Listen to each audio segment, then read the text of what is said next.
ఈరోజు బైబిల్ మాట, యెహోవా ఆశ్చర్యకార్యములు చేసి ఉన్నాడు, ఆయనను గూర్చి కృతకీర్తన పాడుడి. ఆయన దక్షిణాస్తము, ఆయన పరిశుద్ధ బాహువు ఆయనకు విజయం కలుగజేసి ఉన్నది. యెహోవా తన రక్షణను వెల్లడి చేసి ఉన్నాడు, అన్యజనుల ఎదుట తన నీతిని బయలుపరిచి ఉన్నాడు. ఇశ్రాయేలు సంతతికి తాను చూపిన కృపా విశ్వాస్యతలను ఆయన జ్ఞాపకం చేసుకొని ఉన్నాడు. భూదిగంత నివాసులందరూ మన దేవుడు కలుగు చేసిన రక్షణ చూచి సర్వభోజనులారా యెహోవాను బట్టి ఉత్సహించుడి. ఆర్పాటంతో సంగీతగానం చేడి, కీర్తనలు పాడుడి. సితారా స్వరంతో యెహోవాకు స్తోత్రగీతములు పాడుడి. సితారా తీసుకుని సంగీత స్వరంతో గానం చేయుడి.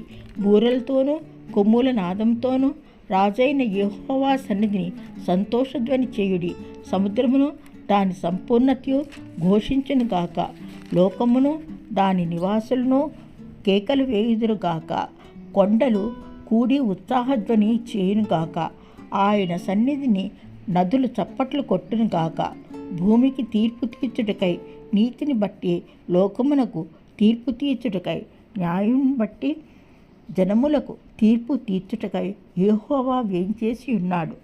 సమస్త దేశములారా యెహోవాకు ఉత్సాహధ్వని చేడి, సంతోషంతో యెహోవాను సేవించడి. ఉత్సాహగానం చేయుతూ ఆయన సన్నిధికి రండి. యెహోవాయే దేవుడని తెలుసుకొనిడి. కృతజ్ఞత అర్పణలు చెల్లించుచు ఆయన గుమ్మములలో ప్రవేశించడి. కీర్తనలు పాడుచు ఆయన ఆవరణములలో ప్రవేశించడి. ఆయన స్తుతించుడి, ఆయన నామమును ఘనపరచుడి.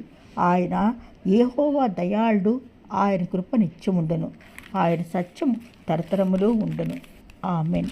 కీర్తనలు 98, 99 అధ్యాయంలో కొన్ని వచనములు.